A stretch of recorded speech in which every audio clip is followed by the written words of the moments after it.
एक मित्र ने कमेंट किया है स्वामी ऋषम दियोल जी ने कि हम कैसे पता करें कि हम अपनी ध्यान यात्रा में सही जा रहे हैं या नहीं, और इस विषय पर भविष्य में हमें क्या योजनाएं बनानी चाहिए या क्या करना चाहिए।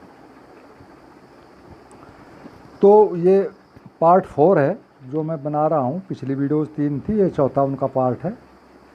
और इसकी ज़रूरत एक तरह से मुझे क्यों महसूस हुई वो मैं आपको बता दूं। उसमें मैंने लगा कि साधक जो है अक्सर एक काल्पनिक संसार बना लेते हैं अध्यात्म के संबंध में, और उसमें ज़्यादातर जीने लगते हैं, और उनके पास कोई ठोस उपाय नहीं होता कि वो एक तरह से ये पता करें कि हम सही जा रहे हैं नहीं या नहीं जा रहे हैं। और बहुत सी जानकारियाँ उनके दिमाग में भर लेते हैं, तो पूरे सही पता कुछ नहीं चल पाता कि ध्यान की यात्रा सही हो रही है या हम किसी अपनी काल्पनिक जगत में ही घूम रहे हैं या किसी भावनात्मक जगत में ही घूम रहे हैं। तो इस पर थोड़ा सा हमें विचार करना है कि गुरु भाई जो मेरे हैं ओशो सन्यासियों में, उनमें से काफ़ी मित्र शब्दों से आगे एक तरह से नहीं बढ़ते हैं, और वो कोई मौन या संकल्प जैसा कुछ भी अपनी यात्रा में प्रयोग नहीं करते हैं। और मैं अभी पिछले 1.5-2 महीने से फेसबुक चला रहा हूँ, या कहो सीख रहा हूँ धीरे धीरे। यूट्यूब पर तो मैं लगभग 3 साल से हूँ, लेकिन फेसबुक पर 2 महीने से ही जुड़ा हूँ, और उसमें काफ़ी मित्रों से या गुरु भाइयों से परिचय हुआ है, और अधिकतर से एक तरह से बड़ा प्रेम मिला है, रेस्पॉन्स मिला है। लेकिन कुछ मित्र पता नहीं क्यों परेशान हो गए हैं। उनमें से कई लोगों ने फेसबुक पर और व्हाट्सएप पर कुछ लिखकर कहा है, रेचन अपना करते रहते हैं। मैं जब उन्हें फ़ोन पर बात करने की कहता हूं कि आप आराम से प्रेम पूर्वक ढंग से बात कीजिए मेरे फ़ोन पर, तो कोई दिक्कत नहीं। जब ऐसी बात कहता हूं तो वो बिल्कुल फिर गायब हो जाते हैं, फिर डिस्कनेक्ट कर देते सारा मामला। और अभी कल परसों एक फेसबुक पर एक मित्र ने लिखा कि जी तुम 70 साल के हो गए हो, अभी भी लाइक शेयर और कमेंट का वो नहीं छूटा, तुम कैसे सन्यासी हो, मूर्खों से भी ज़्यादा मूर्ख हो, भटक रहे हो, इतना परपंच रचने की क्या ज़रूरत थी, खुद को ही जान लेते। तो मैंने उनसे बड़े आराम से कहा कि आप फ़ोन पर बात करें, ये छोड़ें और आराम से बात करेंगे शांति से, कोई दिक्कत नहीं है। तो फिर वो पूरी तरह गायब हो गए, कोई किसी तरह का सब डिस्कनेक्ट कर दिया। और इस तरह के कई केस आए हैं पिछले 10-15 दिनों में ही। और तो अगर उनके तर्कों को मैं देखूं, जो लोग इस तरह की बातें कर रहे हैं, तो फिर तो एक तरह से ओशो को भी बिल्कुल चुप ही रहना चाहिए था। मैं अपने आश्रम का साहित्य का कोई प्रचार प्रसार करना ही नहीं चाहिए था, मैं बोलना चाहिए था। तो उन्होंने भी एक तरह से ठीक नहीं किया। और फिर अगर ओशो ना बोलते या इस तरह उनके चीज़ों का प्रचार प्रसार ना होता, या बुद्ध जैसे नहीं बोलते कुछ भी, तो आज हम सब लोगों का क्या होता। और मानना मैं ओशो नहीं हूँ, ये ठीक है, लेकिन अपने अनुभव तो मैं शेयर कर ही सकता हूँ। और अगर उन कुछ मित्रों को दिक्कत है, वो हैं थोड़े से ऐसे लोग, तो मेरी वीडियो से उन्हें कोई परेशानी है तो उन्हें मत देखें, या फिर मुझसे फ़ोन पर बात कर लें डायरेक्ट ही, उसमें कोई ऐसी बात नहीं है। लेकिन उन्हें थोड़ा, वो कुछ इस तरह के लोग होते हैं कि उन्हें कुछ गुरु के कथनों का भी एक तरह से सत्यापन करना ही होता है। जैसे कि ओशो ने कहा ही है, आप सबने पढ़ा भी होगा कि मेरे जो ध्यानी हैं वो तो दार्शनिक हो जाएंगे, और मेरे प्रेमी जो हैं वो एक तरह से वो आलस्य में घुस जाएंगे। और बड़ी सिंपल बात है, मेरी वीडियो तो जो मित्र सभी देख रहे हैं, आप लोग भी देखते होंगे, मैं तो एक बिल्कुल सिंपल सी बातें कहता रहता हूँ, तो उसमें तो कोई बात ही नहीं है। तो अब आप उन्हें रोक लें, जिन लोगों को सुधार लगता है वो अपनी बातें कुछ कहें। जो लोग ओशो के नाम पर दुकानें चल रहे हैं, तो मेरी उन मित्रों से यही है जो मुझसे शिकायत कर रहे हैं कि जो ओशो के नाम पर सीधी दुकानें चला रहे हैं, उन्हें रोक लें। मैं तो कोई ऐसी बात ही नहीं कर रहा हूँ। और फिर मैं अब बताता हूँ को इस वीडियो की ज़रूरत मुझे क्यों पड़ी, कि हम अक्सर सभी मित्रों में एक कन्फ्यूजन रहता है हमेशा ही कि हमें ये कैसे पता लगे ठोस उपायों से कि हम एक तरह से सही भी जा रहे हैं या नहीं जा रहे हैं? तो मैं इस विषय पर ही कुछ थोड़ी सी बातें बताता हूँ, इस वीडियो के अंत में बताऊँगा।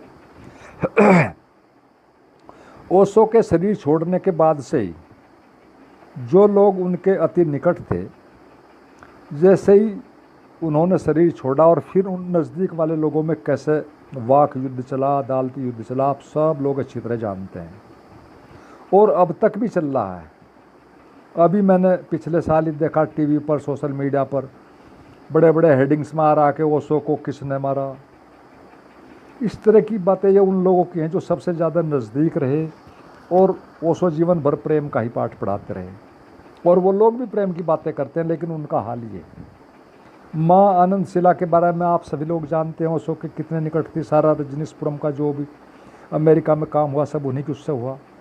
तो मैंने उनके भी ताज़ी वीडियोस देखी पिछले साल ही। एक वीडियो में वो ओशो की बुराई करती हैं तो दूसरे में I love Osho till now. समझ में नहीं आता वो क्या कहना चाह रही हैं इस तरह से, जबकि सारा मामला निमट चुका है, दूर जा चुका है, सारी चीज़ें भी हो चुकी। वो बाहर जो उन्हें कर रहा था उसकी सज़ा से भी गुजर कर बाहर आ चुकी। ओशो ने भी शरीर छोड़ दिया, हमारे गुरु थे। तो अब समय कम से कम इन चीज़ों पर हमें चुप रहना चाहिए। तो खैर इन चीज़ों में तो मैं डिटेल में ज़्यादा कुछ नहीं कहना चाहता, मैंने जो हिंट देने थे दे दिए। और जो लोग ओशो के एक तरह से ज़्यादा निकट रहे हैं और अब प्रचार प्रसार में एक तरह से अग्रणी है, उनमें से ही एक तरह से उन्हीं की बातों को जब देखते हैं तो वो कुछ समझ में नहीं आती। और बाकी तो जो सामान्य सन्यासी वो तो अधिकतर लोग सब सही ही चल रहे हैं। तो उनके लिए तो एक ऐसा, जो लोग इस तरह की बिजनेस कर रहे हैं वो तो सच में ओशो तो उनके लिए एक तरह से एक रजिस्टर्ड प्लेटफॉर्म है, जहाँ से वो जो चाहते हैं वो ले लेते हैं। तो अब मैं थोड़ा इस विषय पर और आगे भी कुछ बातें बताता हूँ, फिर मैं अंत में वो टेक्निक्स बताऊँगा। और मैं चूँकि हृदय की गहराई से ओशो से जुड़ा हूँ और उनकी करुणा एक तरह से मुझ पर कुछ ज़्यादा ही बरसी है, इसीलिए थोड़ा मुझे गुरु भाइयों की बातों पर यह उनके जो कार्य होते हैं एक तरह से टच करते हैं। मैं तो काफ़ी समय से एक तरह से ज़्यादातर मौन का जीवन जी रहा हूँ, लगभग 20 वर्ष से। मैं तो कभी कभी सोचता हूँ कि पूरे शेष जीवन भर के लिए मौन चला जाऊँ। मैं तो ये थोड़ा ये झंझट खरीद लिया ये चैनल वाला, वरना मैं तो इस चक्कर से ही बाहर हूँ पूरी तरह। तो फिर भी मुझे लगता रहता है बार बार के जैसे भी अनुभव मुझे में जो कुछ भी हुआ उन्हें मुझे शेयर तो ज़रूर करना ही चाहिए। और इन 2-3 सालों में ही काफ़ी लोगों ने जो मुझसे जुड़े हैं उन्हें बहुत सहायता मिली। वो खुद ही बताते हैं, वो तो उन्हें ही पता है कितने ही लोगों को एक तरह से बहुत सहायता मिली है। और कितने ही लोग आप चारों तरफ देख रहे हैं कि ओशो के नाम पर क्या क्या कर रहे हैं, शुद्ध बिजनेस कर रहे हैं, वो भी आप सब कुछ जानते हैं। लेकिन यह तो किसी भी सदगुरु के एक तरह से शरीर छोड़ने के बाद होता ही है। ये सब तो ओशो हमसे पहले ही बता चुके हैं कि ऐसा होता है किसी भी बुद्ध पुरुष के जाने के बाद। तो ये तो हो चुकी बातें। अब मैं अपने गुरु भाइयों से कुछ बातें शेयर करना चाहता हूँ कि आज इस वैज्ञानिक व टेक्नोलॉजी के युग में ऐसी चीज़ें हैं हमारे पास, ऐसे टूल्स हैं, साधन हैं, जिनसे हम अपने ध्यान की प्रोग्रेस का सही व सटीक पता लगा सकते हैं और आगे के लिए उसमें जो भी परिवर्तन चाहें वो तो वो कर सकते हैं। ओशो ने भी एक बार एक जगह कहा था कि मैं एक ऐसा रहस्य विद्यालय बनाना चाहता हूँ कि उसमें साधक ध्यान करें, 1 दिन 2 दिन ध्यान करें, उनका तुरंत ही उनको परिणाम भी पता चल जाए कि वो सही जा रहे हैं, कितनी प्रोग्रेस हुई है नहीं है। तो मुझे तो अब उस बारे में तो कुछ पता नहीं कि उस योजना का क्या हुआ, मेरे पास कोई सटीक जानकारी नहीं है। लेकिन आज हमारे पास EEG मशीन है जो सीधा ब्रेन वेव्स का सीधा आकलन करती है, यानी वो कम विचार या कितने विचार क्या चल रहे हैं और हर विचार का सीधी तरंगों पर प्रभाव पड़ता है। तरंगें सारा बता देती है। वो ये बता देंगे कि हम कितने कम विचार की स्थिति में हैं, निर्विचार की स्थिति में साफ साफ हैं। और असली बात तो इस ध्यान यात्रा में सिर्फ और सिर्फ एक ही है कि विचारों का कम होते जाना और पूरी तरह निर्विचार में चला जाना या निर्विचार के पास चला जाना, और उस वक्त भी होश का पूरी तरह बने रहना। ये ध्यान का असली मकसद है। और सब बातें तो बाकी जो होती हैं एक तरह से गौणी होती हैं, या कहो उनको वो सहायक ही होती हैं। तो एक तो हमारे पास ईजी मशीन है, हालांकि वो महंगी है, लेकिन दूसरी एक और बहुत बढ़िया मशीन है GSR, गैल्वेनिक स्किन रेस्पॉन्स। और ये मशीन ज़्यादा सुलभ है और सस्ती भी, 15-20 हज़ार के आसपास है।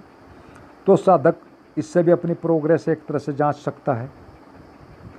और इसके अलावा भी और कई चीज़ें हैं, कल्याण फोटोग्राफी आप सब लोग पढ़ते हैं, फीडबैक मशीन से छोटी छोटी, ऑरा मीटर हैं, उनसे भी हम अपना पता लगा सकते हैं।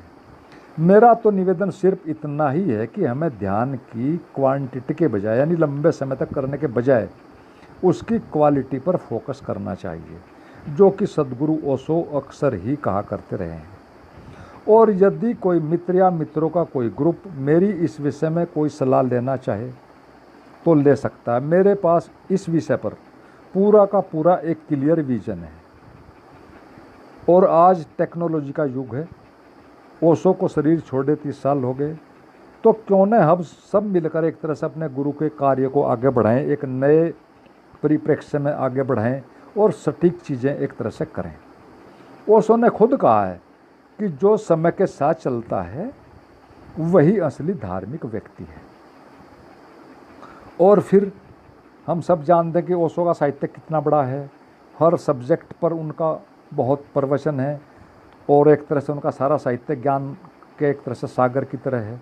और हम सब जानते हैं कि सागर के पानी को पीने के लायक बनाने में श्रम तो करना ही पड़ता है, फिर वो श्रम चाहे हम व्यक्तिगत रूप में करें या एक तरह से किसी सामूहिक रूप में करें।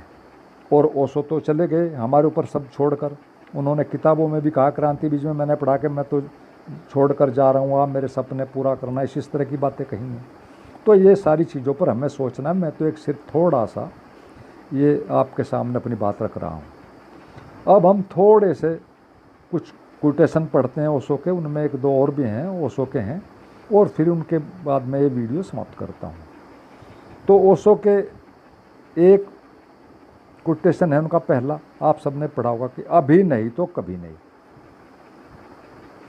दूसरा एक और सूत्र है कि सारी दुनिया के कंकड़ पत्थर व कांटे साफ करने की बजाय अपने पैरों के लिए मजबूत जूते बनाना बुद्धिमत्ता है। ये एक बहुत साइकोलॉजी का बड़ा प्रसिद्ध सूत्र है। फिर ओशो का एक और कोट है कि कल समय मिलेगा, यही कितना बड़ा भ्रम है, ओशो। फिर आगे ओशो एक और कहते हैं कि जो आज हो सकता है अभी है और तुम कर सकते हो, लेकिन नहीं कर रहे हो तो तुम कभी भी नहीं कर पाओगे, ओशो। और आगे कहते हैं ओशो कि अहंकार के अनुपात में ही तुम्हारी पिटाई होती है।